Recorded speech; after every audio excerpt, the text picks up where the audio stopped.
नमस्कार प्यारे बच्चों, आप देख रहे हैं मेरा YouTube चैनल मुनीश मैथ, जिसके अंदर हम कर रहे हैं छठी कक्षा का गणित। और छठी कक्षा की गणित की एक्सरसाइज 3.2 को आज हम करने जा रहे हैं। 3.2 एक्सरसाइज को समझने से पहले आपको इसकी शब्दावली के 4 शब्द सम, विषम, भाज्य और अभाज्य, चारों शब्दों का अर्थ पता होना जरूरी है कि क्या होते हैं। अगर आपको इन 4 बातों का पता चल गया तो 3.2 एक्सरसाइज आपके लिए बड़ी आसान है और आप खुद भी कर सकते हो। ये चारों बातों के अंदर हम डिटेल में बात करेंगे कि सम क्या होता है, विषम क्या होता है, भाज्य क्या होता है और अभाज्य क्या होता है। सबसे पहली बात, ये संख्याएं हैं, क्योंकि जो तीसरा अध्याय हम करने जा रहे हैं उसका नाम ही ये है संख्याओं के साथ खेलना। तो पहले सम संख्याएं कौन सी होती हैं, उसके बाद विषम संख्याएं कौन सी होती हैं, फिर भाज्य संख्याएं कौन सी होती हैं, तो फिर अभाज्य संख्याएं कौन सी होती हैं, इनके बारे में बात करते हैं। सम संख्याएं कौन सी होती हैं? वो संख्याएं जो 2 के पहाड़े में आती हैं। कैसे पता चलेगा 2 के पहाड़े में आती हैं? ठीक है, वो संख्याएं जो 2 पर विभाजित होती हैं।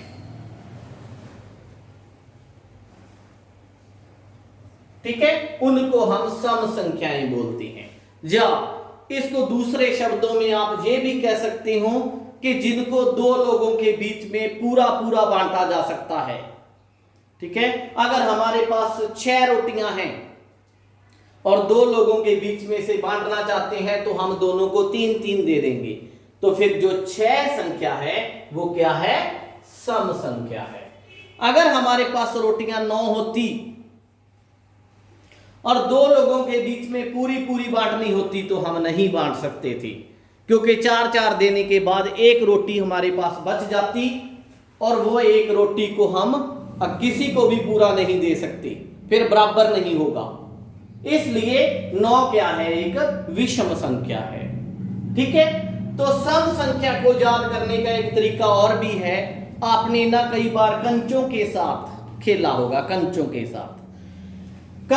साथ हम एक खेल खेलते हैं, कली जोटा। ठीक है, कई हिंदी के अंदर उसको कली जोट बोल देते हैं। ठीक है, कली का मतलब होता है विषम संख्या। कली का मतलब विषम संख्या। देखो इसके अंदर कितने वर्ण हैं? 3 हैं। ठीक है, तो 3 है ना, तो 3 का मतलब क्या होता है? कली। ठीक, इसके अंदर कितने हैं? 1 2 हैं, तो 2 का मतलब क्या होता है? जोटा। ठीक है, जा जोट। तो फिर इसका मतलब जो जोट होता है, जा जोटा, हम उसको क्या बोलेंगे? सम संख्या। जहां अगर आप याद रख सकते हो गणित के तौर पर, जो संख्या 2 पर विभाजित होती है। तो विषम संख्या कौन सी होगी? जो 2 पर विभाजित नहीं होती। क्लियर? इसको हम बोलते हैं कली। अगर हम कंचों की बात करें तो कली वाली संख्याएं। उसके बाद बात आती है भाज्य संख्या। भाज्य संख्या कौन सी होती है? वो संख्या जिसके 2 से ज्यादा गुणनखंड होते हैं। 2 से ज्यादा गुणनखंड। अब कई बच्चे कहेंगे सर ये गुणनखंड क्या होते हैं? एक्सरसाइज 3.1 के अंदर हमने पूरी डिटेल में पढ़ा है कि गुणनखंड क्या होते हैं। अगर आपने एक्सरसाइज 3.1 की मेरी पहले वाली वीडियो नहीं देखी तो प्लीज उस वीडियो को देखें। उसके अंदर हमने डिटेल में बताया है कि गुणनखंड क्या होते हैं। तो भाज्य संख्याएं कौन सी होती हैं बेटा? जिनके 2 से ज्यादा गुणनखंड होते हैं। 2 गुणनखंड तो होते ही हैं, एक होता है कि वो खुद संख्या होती है। अगर उन दोनों के बिना कोई और संख्या भी आ जाए गुणनखंड के अंदर तो वो भाज्य संख्या हो जाएगी। क्लियर? जब ये कहें कि वो संख्या एक और अपने आप के बिना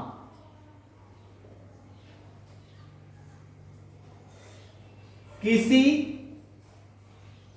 और संख्या के पहाड़े में आए, संख्या पर भी विभाजित हो।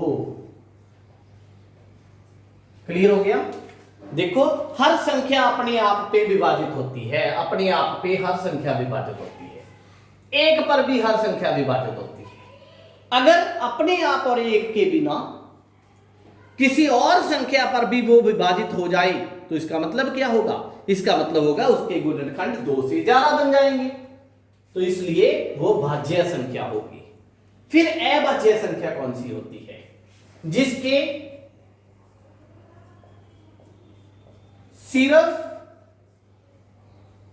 2 ही गुणनखंड होते हैं। 2 गुणनखंड कौन कौन सी? एक और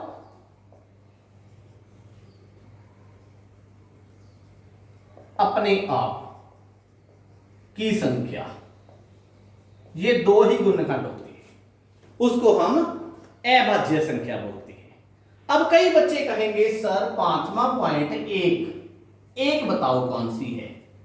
बेटा इसके बारे में आप जरूर याद रखना, जो एक है न ही ये भाज्य के अंदर आती है और न ही ये अभाज्य के अंदर आती है। क्यों? दोनों डेफिनेशनों को देखें, आप दोनों परिभाषाओं को देखें। भाज्य के अंदर तो कहा है 2 से ज्यादा गुणनखंड हो, इसके 2 से ज्यादा गुणनखंड है ही नहीं, तो फिर भाज्य तो हो ही नहीं सकती। अभाज्य के अंदर आता है कि 2 गुणनखंड होने चाहिए, इसका तो सिर्फ एक ही गुणनखंड है, खुद एक। ठीक है, तो एक है जो ना भाज्य है ना अभाज्य है। अब मेरे को लगता है ये बातें आपको क्लियर हो गई होंगी कि सम संख्या कौन सी होती है, विषम संख्या कौन सी होती है, भाज्य संख्या कौन सी होती है और अभाज्य संख्या कौन सी होती है। क्लियर है ना? इसके बाद एक्सरसाइज 3.2 को करने के हम सक्षम हो चुके हैं और एक्सरसाइज 3.2 आपके लिए बड़ी आसान हो जाएगी। तो पहला प्रश्न हम देखते हैं। 3.2 एक्सरसाइज के पहले प्रश्न में इन्होंने कहा है कि अगर दोनों संख्याएं विषम संख्याएं हों तो बताएं उनका जो जोड़ होगा, उनका जो योग होगा वो कौन सी संख्या होगा। अगर दोनों संख्याएं विषम संख्याएं हों तो उनका जो योग होगा वो बताएं सम होगा या विषम होगा। अगर दोनों संख्याएं सम हो तो बताएं इनका योग सम होगा या विषम होगा। ये हमसे प्रश्न पूछा गया है। बेटा अगर पहली संख्या विषम है, आप एग्जाम्पल लेकर देख सकते हो इसको। अगर पहली संख्या विषम है, 3 विषम संख्या है, दूसरी भी विषम है, मैंने 5 ले ली, दोनों का जोड़ करो, 5 + 3 8। 8 कौन सी संख्या आ गया? सम संख्या आ गया। इसका मतलब क्या हुआ कि विषम संख्या में विषम संख्या जोड़ने पर कौन सी संख्या आती है? सम संख्या आती है। तो आपका आंसर क्या आएगा? सम संख्या। क्लियर? अगर दोनों संख्याएं सम हो, मान लो पहले मैंने सम संख्या ले ली 6, फिर सम संख्या कहता है दूसरी मैंने ले ली 8, 8 + 6 14, 14 कौन सी संख्या आ गई? सम। कैसे पता चला? 2 के पहाड़े में आती है, या इसके इकाई का अंक क्या है? 2 के पहाड़े में आता है। ठीक है, तो फिर अगर दोनों संख्याएं सम संख्याएं हैं तो इसका आंसर भी क्या आएगा? सम आएगा। क्लियर बात हो गई? ये था पहला प्रश्न हमारा। आपने सिंपली उत्तर में लिख देना है कि अगर दोनों संख्याएं विषम संख्याएं हों तो उनका जो योग होगा वो सम संख्या होगा। अगर दोनों संख्याएं सम संख्याएं हों तो उनका जो योग होगा वो भी सम होगा। तो यहां से हम एक निष्कर्ष निकाल सकते हैं। निष्कर्ष ये है कि अगर दोनों संख्याएं एक ही प्रकार की हैं, अगर दोनों संख्याएं एक ही प्रकार की हैं, तो उनका जो जोड़ होगा, उनका जो योग होगा, वो क्या होगा, हमेशा सम रहेगा। क्लियर है? ये था आपका पहला प्रश्न इसका। उसके बाद प्रश्न नंबर 2 के अंदर सत्य असत्य करेंगे हम।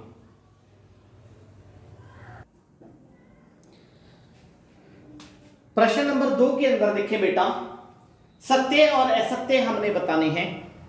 अगर तो सत्य है तो आप सिंपली कह सकते हो कि सत्य है।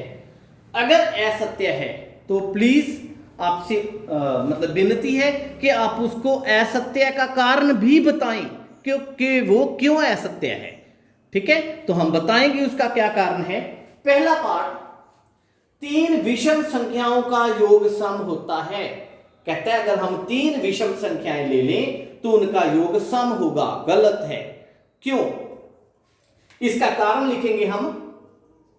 इसको गलत करता हूं क्योंकि मैंने 3 विषम संख्याएं ली, 3, 5, 7। देखो विषम विषम विषम, 5, 7, 12, 3, 15। तो 15 क्या है? विषम है। बात क्लियर हुई? इन्होंने कहा था कि 3 विषम संख्याओं का योग सम होता है। मैंने कहा गलत है। क्यों गलत है? क्योंकि 3 + 5 + 7 बराबर में 15 क्या आ गया? एक विषम। इन्होंने कहा था सम है, तो गलत हो गया ना जी। इस तरह करके आप इनके छोटे छोटे कारण लिख सकते हो कि क्यों गलत है जी, आपको भी क्लियर हो जाएगा। कहते हैं 2 विषम संख्याएं और एक सम संख्या का जोड़ सम है। ठीक है बात आप इनकी। 2 विषम, कोई भी 2 विषम ले लो, कारण नहीं लिखना आपने, ये तो मैं सिंपली आपको बताता हूं। मैंने 2 विषम ले ली, एक सम ले लो, मैंने 8 ले लिया। 8 और 8 16 क्या है? सम है। तो फिर इन्होंने भी सम कहा था, सही है। क्लियर? इसका कोई कारण नहीं लिखना आपने, ये तो सिर्फ आपको एक बताया गया है कि हां ये सही है। 3 विषम संख्याओं का गुणनफल विषम है। कहते हैं 3 विषम संख्याएं ले लो, उनका गुणनफल विषम है। बात बिल्कुल सही है। किसी भी विषम संख्या को गुना करते जाए आप, उनका जो आंसर आएगा वो विषम ही आएगा। ठीक है, तो ये सही है। गुना करके देख लो आप, 3 और 5 दोनों विषम है। 5 × 15 फिर विषम आ गया। ठीक है, यदि किसी सम संख्या को 2 से भाग दें तो विषम आएगी? नहीं, जरूरी नहीं है। ठीक है, किसी सम संख्या को 2 से भाग दें तो विषम होगी। सॉरी, सही है इनका। कोई भी आप सम संख्या ले लो, कोई भी सम संख्या ले लो। मैंने ले ली संख्या 12, मैंने संख्या ले ली 16। ओ सॉरी, मैं फिर कंफ्यूज हो गया था इसमें। सम संख्या को 2 से भाग देने पर कहता है विषम आएगा। गलत है जी। देखो मेरे पास एक संख्या है 12, 12 कौन सी है? सम है। 2 से भाग देता हूं, आंसर कितना आएगा? 6 आता है। क्या है? सम है। इन्होंने विषम कह रखा है। अगर मैं 12 को 2 से भाग देता हूं तो आंसर कितना आता है? 6 आता है ना। तो 6 कौन सी संख्या है? सम संख्या है। इन्होंने विषम कह रखा है, इसलिए ये गलत है।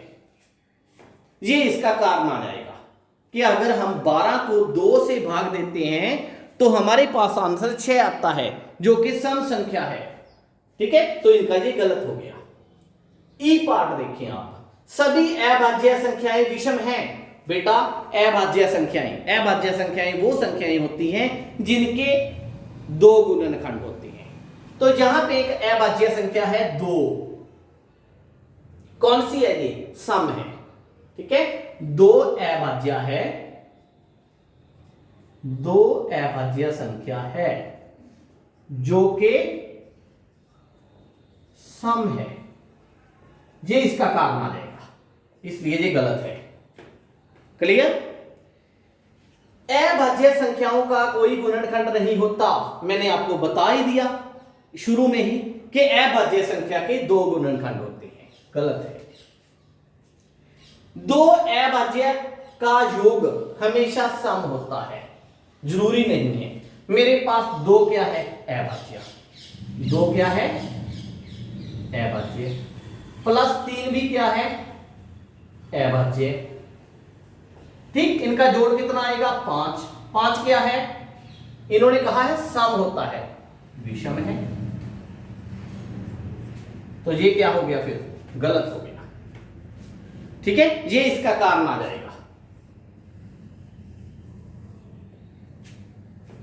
मैंने दो अभाज्य संख्याएं ली, 2 + 3, ये भी अभाज्य, ये भी अभाज्य, दोनों को जोड़ के देखा, क्या आंसर आया? विषम आया। तो गलत हो गया ना जी। केवल दो ही एक सम अभाज्य है। ये बात बिल्कुल सही है कि सिर्फ दो एक ऐसी संख्या है जो क्या है? सम भी है और अभाज्य भी है, बाकी सारी नहीं है। तो ये सही है। सभी सम संख्याएं भाज्य हैं। जो सम संख्याएं हैं वो भाज्य है नहीं। मैंने आपको बताया दो एक अभाज्य संख्या है लेकिन सम भी है। तो आप इसका उत्तर क्या लिखोगे? दो अभाज्य भी है और सम भी है। क्लियर? ये गलत हो गया फिर इनका। इस तरह करके आप सत्य असत्य के प्रश्नों को हल कर सकते हैं। क्लियर हो गया ये बात? इसके बाद इन्होंने एक इसका लास्ट पार्ट है, दो सम संख्याओं का गुणनफल सम होता है। बिल्कुल सही बात है ये सही है इनका। दो सम संख्याओं का गुणनफल सम होता है। ये था आपका प्रश्न नंबर 2 एक्सरसाइज 3.2 का। उसके बाद प्रश्न नंबर 3 की बात करते हैं। प्रश्न नंबर 3 के अंदर इन्होंने कहा है बेटा, इन्होंने ना एक युग्म दे दिया है हमें 13 और 31। तीसरे प्रश्न के अंदर इन्होंने कहा है कि संख्या 13 और 31 दोनों अभाज्य हैं और दोनों के अंक सेम है। दोनों के अंक भी देखो सेम है। तो ऐसी 100 तक हमने और संख्याएं बतानी है जिनकी अंक सेम हो और उल्टा पुल्टा करते हैं, दो संख्याएं बनती हैं, दोनों की दोनों संख्याएं अभाज्य होनी चाहिए। ठीक है, जैसे 13 अभाज्य संख्या है, 31 भी अभाज्य संख्या है, लेकिन दोनों के अंक भी तो सेम है। ऐसी और कौन सी संख्याएं हो सकती हैं 100 तक जो जिसके अंदर ऐसा हो? तो कैसे ज्ञात करोगे बेटा इनको आप? देखो 13 के बाद 14 तो हो ही नहीं सकती, 15 देखो नहीं है, 15 के बाद 17 देखो, 16 हो नहीं ना सकती, 17 का उल्टा 71, देखो दोनों अभाज्य है, दोनों किसी पहाड़े में नहीं जाती। ठीक है, उसके बाद 17 के बाद 19 नहीं, क्योंकि 19 का उल्टा क्या आता है? 91। 19 तो अभाज्य है लेकिन 91 अभाज्य नहीं है। 21 नहीं, 23 अभाज्य है लेकिन 32 अभाज्य नहीं है। ठीक, फिर 25, 27, 9, 29 का उल्टा नहीं है, 31 आ गया पहले, 33, 35, 37 देखो आप, 37 का उल्टा 73। हाँ, दोनों अभाज्य है। क्लियर बात हुई? ठीक है, इस तरह करके आपने ढूंढना है। 37 के बाद 39, 41, 43, 45 नहीं, 47 नहीं।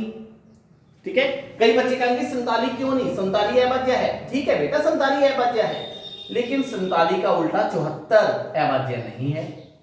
तो ये हमने नहीं लिखने। ये सही है, ये सही है, ये सही है हमारा। ठीक है, इसी तरह करके आपने देखना है। मेरे हिसाब से तो लगता है कि 3 ही युग्म बनेंगे जहां पे 13, 31, 37, 73, 17, 71। ठीक है, आप देख लेना, अगर आप कोई ढूंढ सकते हो कोई और ढूंढ के देखना, फिर तो आपके आंसर ये तीनों आएंगे। ये वाले नहीं लिखने आपने, इनको मिटे देना है यहां से अपने। ठीक है, तो ये था आपका प्रश्न नंबर 3। युग्म बताए कहे थे इन्होंने ऐसे ढूंढो कि उनका उल्टा भी अभाज्य हो जाए। इकाई के अंक को इकाई और दहाई के अंक को अगर हम चेंज कर देते हैं एक दूसरे के साथ, तो जो नई संख्या बनती है वो भी अभाज्य होनी चाहिए। ऐसे युग्म हमने पता करने थे। फिर प्रश्न नंबर 4। प्रश्न नंबर 4 के अंदर इन्होंने बेटा कहा है, इन्होंने बड़ा आसान प्रश्न है, क्वेश्चन नंबर 4 कहता है 20 तक सभी भाज्य और अभाज्य अलग अलग लिखें। सभी भाज्य और अभाज्य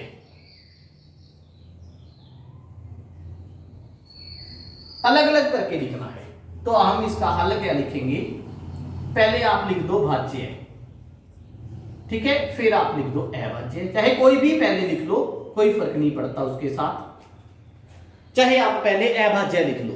सबसे पहले देखो, एक ना भाज्य है ना अभाज्य है, तो हमने काट देना है, एक किसी में नहीं आता।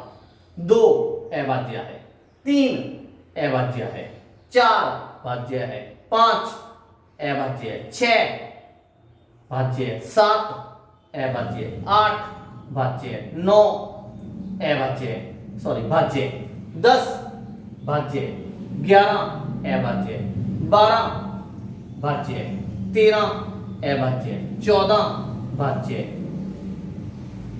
15 भाज्य, 5 के भाड़ी में आती है, 16 भाज्य, 17 अभाज्य, 18 भाज्य, 19 अभाज्य, 20 भाज्य। क्लियर हुई बात? इस तरह करके इन्होंने कहा था कि अलग अलग करके लिखें सभी भाज्य और अभाज्य संख्याएं 20 तक। ये था प्रश्न नंबर 4। बड़ा आसान टॉपिक है। अगर आप इस बात को समझ जाते हो कि भाज्य संख्या कौन सी होती है, अभाज्य कौन सी होती है, सम कौन सी होती है, विषम कौन सी होती है, तो बड़ा आसान है एक्सरसाइज को करना आपके लिए। उसके बाद प्रश्न नंबर 5 की बात करेंगे, वो हम अपनी अगली वीडियो के अंदर करेंगे, क्योंकि वीडियो काफी लंबी हो जाएगी। तो आज की इस वीडियो के अंदर हम इतना ही रखेंगे, इसके 3 प्रश्न, बाकी 4 से लेकर 12 तक जो प्रश्न हैं वो हम अपनी अगली वीडियो के अंदर कवर करेंगे। किसी के मन में कोई प्रश्न है तो मेरे YouTube कमेंट बॉक्स के अंदर कमेंट करें। Thank you.